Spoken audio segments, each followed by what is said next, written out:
Recently एक report आई कि मध्य प्रदेश में कुछ बच्चे कॉफ सिरप लेने के बाद गंभीर हालात में पाए गए और कुछ बच्चों ने तो जान भी गंवाई।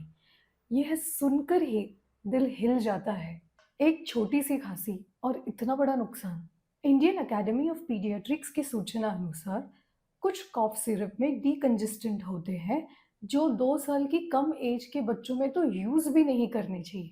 पर बहुत से लोग खांसी के लिए ओवर द काउंटर जाकर कॉफ की सिरप ले लेते हैं। लेकिन बच्चों की रेस्पिरेटरी सिस्टम बहुत डेलिकेट होती है और हर मेडिसिन उनके लिए सेफ नहीं होती। तो क्या कॉफ सिरप के अलावा भी कोई ऑप्शन है ना।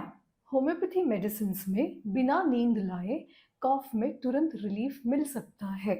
ये मेडिसिन सेफ भी है, नेचुरल है और बिना साइड इफेक्ट्स के है।